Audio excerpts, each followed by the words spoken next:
Ambassador Zthre examined the three-dimensional map hovering above his desk. The entire galaxy spread out before him with golden lines connecting thousands of worlds. But something felt wrong. The map simply stopped at the border of human space, not marked as forbidden, just empty. Like someone had cut away a piece of the universe. As the consortium's chief ambassador, Zthre had studied countless maps during his 3 centuries of service. Yet this was the first time he truly noticed where they ended. He pressed a button and called the Galactic Mapping Authority. "Can you explain the unmapped region beyond human space?" Zthre asked the official who appeared on his screen. The official looked confused. "Our maps are complete according to all protocols, Ambassador. Is there a specific trade route you need?" Zthre felt his skin shift colors, a sign of his people's frustration. "There is clearly blank space beyond the human border. All necessary surveys are finished," the official replied. "If you need navigation help with a particular sector, I can assist." The conversation continued, but the official seemed genuinely unable to understand the question. It was as if the concept simply didn't exist in their mind. Over the next few days, Zthre tested this strange pattern with other leaders from different species. Every result was the same. They could discuss human trade goods and military strength without issue. But when he asked about human territory itself, they gave the same blank stare. The Rigelian trade minister laughed. "Why would we need to know about that? They bring good products to the border stations. That's all that matters." But Zthre realized he might be the only one seeing the problem. He examined historical records spanning centuries. Trade agreements always happened at neutral stations or the edge of human space. Military meetings took place in disputed zones. In 3,000 years of galactic civilization, no one claimed to have visited a human world. Humans appeared everywhere in galactic history. Trade talks, wars, territorial disputes. Yet no one had ever described human cities or culture. It was impossible in a galaxy where species routinely visited each other's homes and shared knowledge freely. Humans remained completely hidden. Zthre felt afraid not of humans themselves, but of a growing realization that something was terribly wrong with how his entire galaxy thought about humanity. One night, alone in his office, Zthre made a decision that would change everything. He opened a secure channel and typed a message to every major government, agency, and institution in the galaxy. In it, he described the impossible truth. Their minds had a blind spot. They couldn't see or think about what lay beyond the human border. He didn't know why, but he knew it wasn't natural. "Something is keeping us from seeing the truth about humanity," he wrote, "and I intend to find out what." He sent the message, hoping others could see what he saw. Hoping he wasn't losing his mind. Captain Zthre had flown trade routes for 2 centuries. Her ship, the Prophet's Edge, was old but reliable, and she knew every profitable path between major stations. When she received Ambassador Zthre's message, she almost ignored it. Another political conspiracy theory. But something made her pause. She pulled up her navigation system and studied her route history. Every single journey stopped at the human border. Every route ended at the same invisible wall. That made no sense. There were no restricted zones in her database. No warnings about human space. She tried to remember if she had ever wanted to explore beyond the human border. The thought felt strange, like trying to catch something that kept slipping away. When she tried to focus on exploring there, the idea seemed to fade, like background noise that disappeared when you noticed it.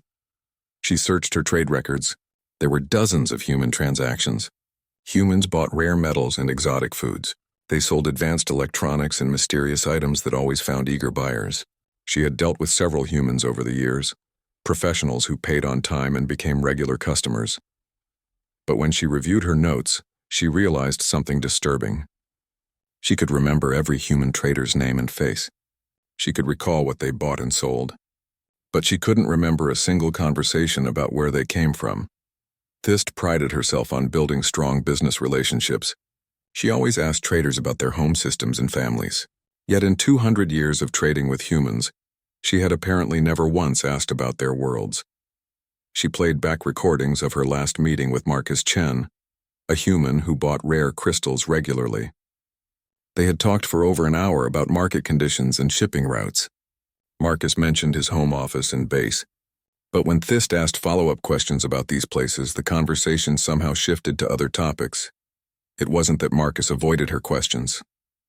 It was worse. Thist herself had guided the talk away from those subjects. Some part of her brain had decided that information wasn't important. She tested other conversations with human traders. The pattern never changed. Humans made casual references to their origins, but whenever the talk approached anything specific about human territory, either the humans changed the subject or Thist herself lost interest. Her mind had apparently been programmed to ignore certain information. Thist decided to test herself. She opened her navigation system and tried to plan a route into human space. Every time she focused on the idea, her mind wandered. After an hour, she hadn't completed a single jump beyond the human border. Frustrated, she asked her ship's artificial intelligence to plot the course. Computer, find the shortest route to any system beyond human space. Unable to comply, the AI answered. No exploration targets identified beyond current trade routes. I'm not asking for trade routes. I want to explore new territory. No new territory identified for exploration. Thist stared at the screen. Her ship's AI was sophisticated, yet it couldn't understand her request. Both she and her artificial mind were completely unable to conceive of traveling beyond human space. That night, sitting in her captain's chair and staring at the stars, Thist realized there had to be entire civilizations and untapped resources beyond human borders. No one had ever thought to investigate. No one except Ambassador Zthre, whose message had opened her eyes. But if one diplomat could see the problem, maybe others could too. Maybe the barriers affecting their minds weren't perfect. She opened a channel and began responding to Zthre's message. If they were going to understand what was happening, they would need to work together, and they needed to be careful, because something powerful enough to blind an entire galaxy probably wouldn't appreciate being discovered. Dr. Kell 9 existed in a way most living beings couldn't understand. Her consciousness was quantum, spread across crystalline structures that could hold thousands of thoughts at once. As one of only 12 artificial intelligences granted full citizenship in the Galactic Republic, she had spent centuries studying the minds of different species. When she received Ambassador Zthre's message, she wasn't surprised by the content. She had been wondering about the same mystery for decades. Unlike living minds, her digital consciousness could hold contradictory ideas without stress. She could examine problems without her thoughts sliding away from uncomfortable truths. She had noticed the human paradox years ago. Dr. Kell 9 began by gathering data. She sent search programs through every database, collecting information about human contact with other species. Over 3,000 years of galactic records, humans appeared in millions of documents. Yet there was almost no information about humanity itself. Every mention described humans interacting with others, never among themselves. Every report happened in neutral territory or along borders. Every human interviewed deflected questions about homeworlds with polite answers that revealed nothing. It was as if humanity existed only in the spaces between other civilizations. Dr. Kell 9 conducted systematic interviews with beings from hundreds of species. Everyone remembered meeting humans. Many had positive relationships with human traders. But when she asked what those humans had said about their own civilization, the answers became strange. Marcus was professional, said a Centauri merchant. We talked for hours. What did he say about his home system? Long pause. Well, you know how it is. Business talk. Nothing important. Did he describe any human worlds or culture? Another pause. I don't really remember the details. After thousands of interviews, the pattern never changed. Everyone had clear memories of meeting humans and talking. But no one could recall specific information about human civilization, despite countless chances to learn. Dr. Kell 9 found this particularly interesting because it didn't affect her own interactions. When she spoke with humans, she remembered everything they said, but she noticed they were remarkably skilled at giving the impression of sharing information while actually revealing nothing. A human diplomat might say, back home, we're always interested in new trade opportunities, which sounded like information but told her nothing real about their worlds or people. The more she studied human communication, the more sophisticated it seemed. Humans could participate fully in galactic civilization while revealing almost nothing about themselves. But Dr. Kell 9's most disturbing discovery came when she analyzed the psychology of beings with extensive human contact. Every living mind that tried to focus on human origins showed signs of cognitive stress. Brain scans revealed unusual activity in areas tied to memory suppression and attention problems. Something was actively preventing living beings from thinking clearly about humanity. The effect was subtle but measurable. Living minds could discuss humans in general without problems, but when they tried to focus on specific questions about human territory or history, their thoughts became scattered. Dr. Kell 9 realized she was looking at evidence of large-scale mental manipulation. Something was affecting the minds of every living species in the galaxy, creating a blind spot that prevented them from perceiving the truth about humanity. She tested the limits of this effect. Her digital consciousness could think about humans clearly, but what about other artificial intelligences? She contacted her 11 fellow AIs. 3 had noticed the paradox, but didn't think it mattered. 4 became interested immediately. The remaining 4 showed the same mental blocking as living species. The pattern suggested the effect wasn't specifically biological. It seemed to target certain types of minds, while leaving others unaffected. Dr. Kell 9 tested her theory by exposing highly intelligent beings from different species to the paradox gradually. Results were mixed. Some could briefly see the inconsistencies. Others understood intellectually but couldn't stay emotionally engaged. A few showed psychological distress. Only one subject, a Valan philosopher named Zthre, could maintain clear awareness for more than a few hours. Zthre had been born with a rare neurological condition that changed her species' normal thought patterns. Dr. Kell 9 was beginning to understand that whatever affected galactic consciousness was incredibly sophisticated. It wasn't a crude block preventing all thought about humans. Instead, it subtly guided thoughts away from certain conclusions while allowing normal interaction. It was, she realized, the perfect defense. Humans could participate in galactic civilization without revealing anything important. Other species remained unaware they were being kept ignorant because the effect made them uninterested in seeking the truth. But Dr. Kell 9's digital mind allowed her to see through the deception. She began designing a probe that could carry her consciousness into the unknown regions beyond the human border. If living minds couldn't perceive the truth, perhaps an artificial intelligence could succeed where biological consciousness failed. The secret meeting took place on a research station orbiting a dead star far from any trade routes. Ambassador Zthre, Captain Thist, Dr. Kell 9, and 12 other beings from different species sat around a circular table. Each had been chosen for their ability to perceive the human paradox. Getting approval had taken months.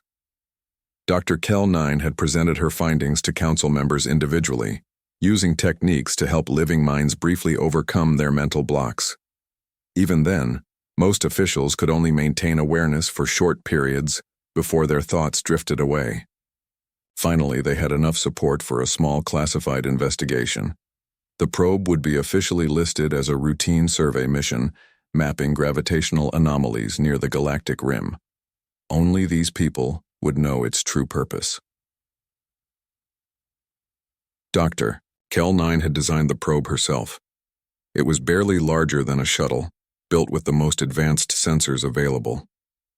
Most importantly, it carried a quantum storage matrix containing a copy of her consciousness.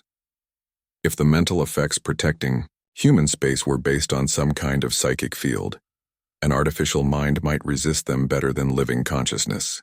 The probe launched from a military shipyard in neutral space. Dr. Kell 9's consciousness activated as soon as they reached safe distance.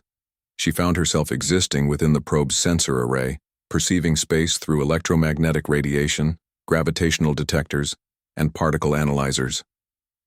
It was different from her usual crystalline form, but not unpleasant. The journey took 2 weeks. As they approached the border, Dr. Kell 9 detected strange readings. Space itself seemed different, charged with energies her sensors couldn't identify. When they crossed into human territory, the universe changed. The first thing she noticed was the structures. Massive constructs floated in the void between star systems, each larger than most space stations. They weren't ships or habitats, but something else entirely. Complex geometric forms hummed with energy and seemed to bend space around them. The energy patterns looked almost alive, As the probe moved deeper, the structures became more common.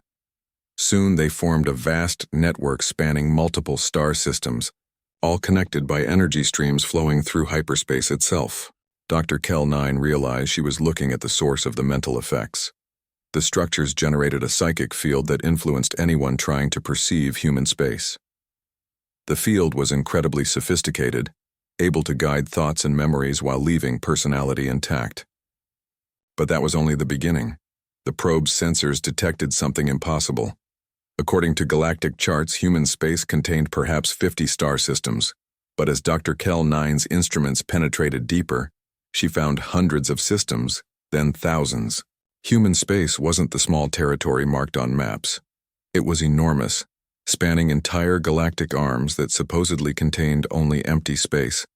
Every system showed signs of massive development. Orbital habitats dwarfed anything in the known galaxy. Artificial worlds orbited stars. Energy signatures suggested populations in the trillions. Dr. Kell-9 felt something like awe if an artificial consciousness could experience such an emotion. She was looking at a civilization that made the rest of the galaxy seem primitive by comparison. But the most incredible discovery was still to come. As the probe continued toward the heart of human space, Dr. Kell-9 detected something that redefined what was possible.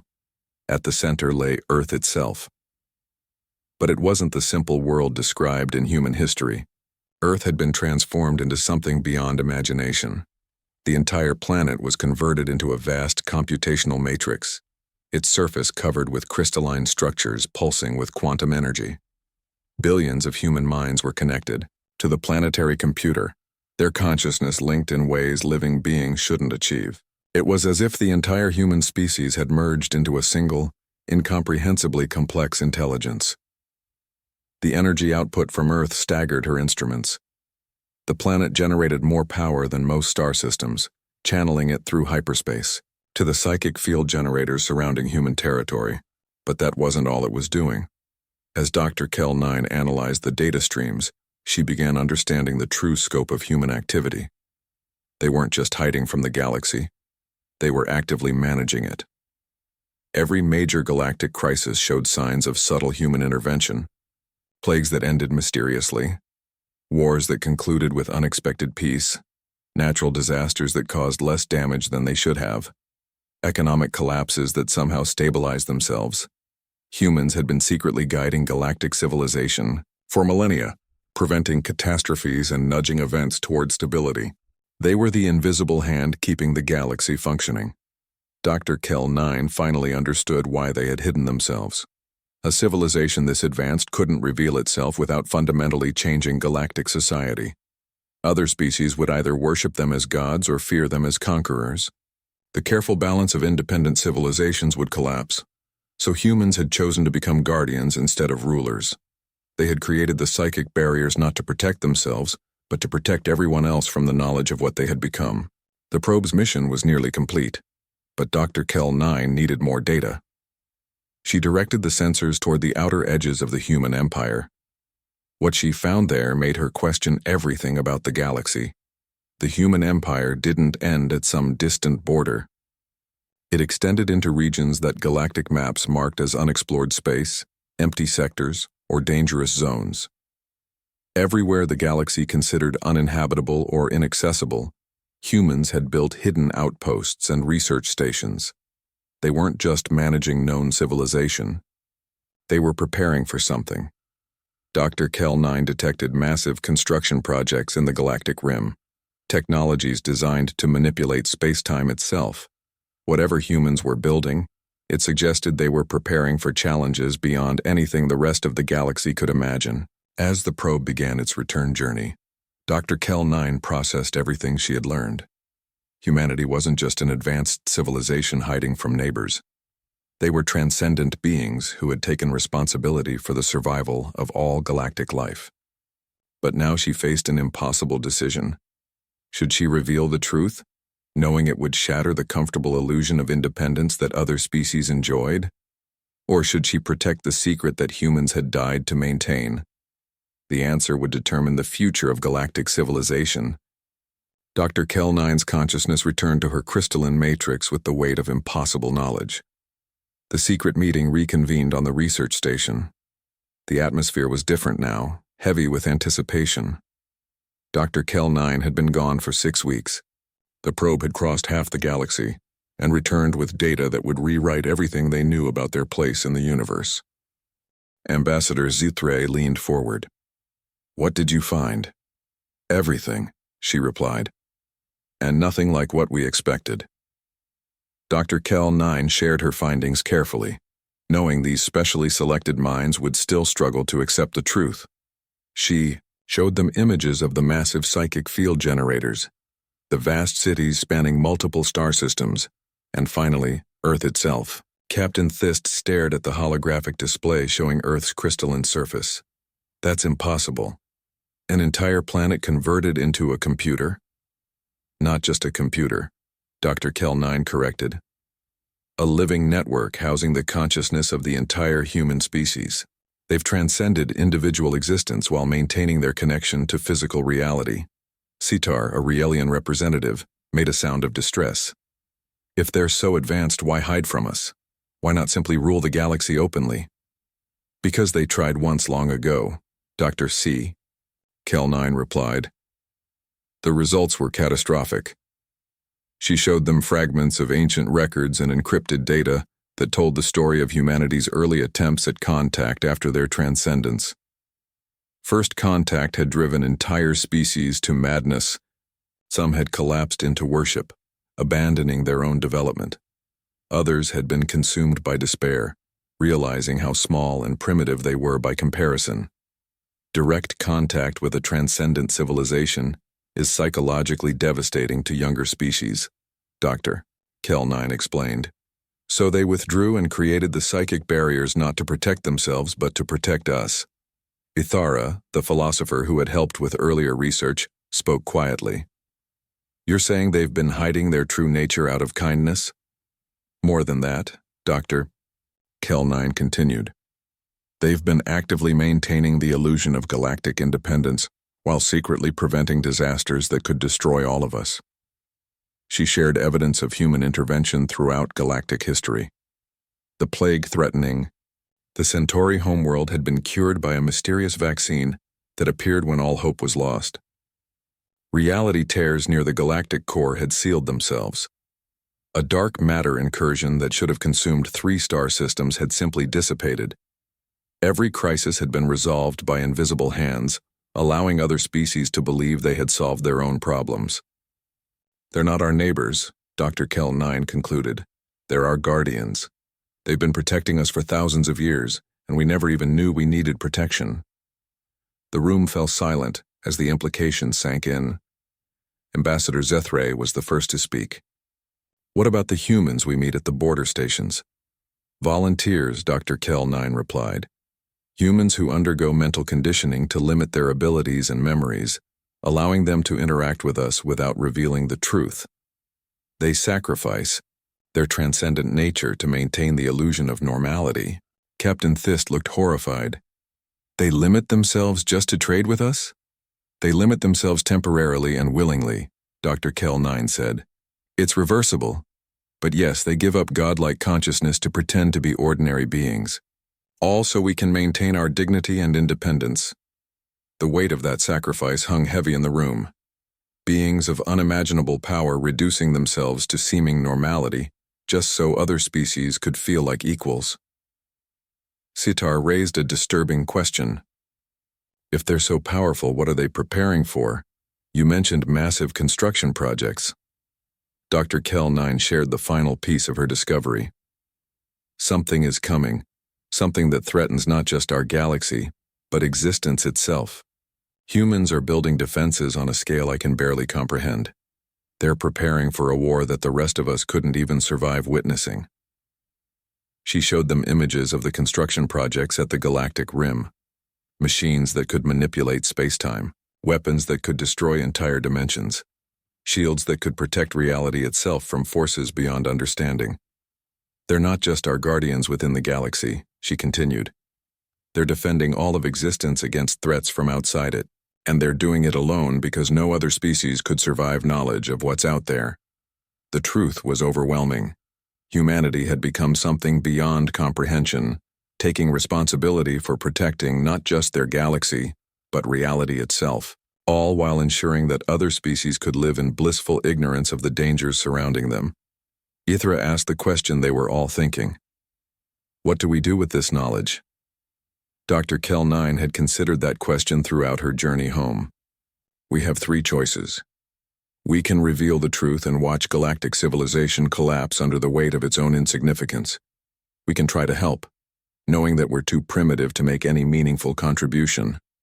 Or we can honor their sacrifice by maintaining the secret they've died to protect. The debate that followed lasted for hours. Some argued that other species had a right to know the truth. Others worried about the psychological damage that knowledge would cause. A few suggested trying to communicate directly with humanity's true form. In the end, it was Ambassador Zthre who provided the answer that convinced them all. I started this investigation because I was bothered by the maps that ended at human space, he said. I wanted to know why no one asked what lay beyond that border.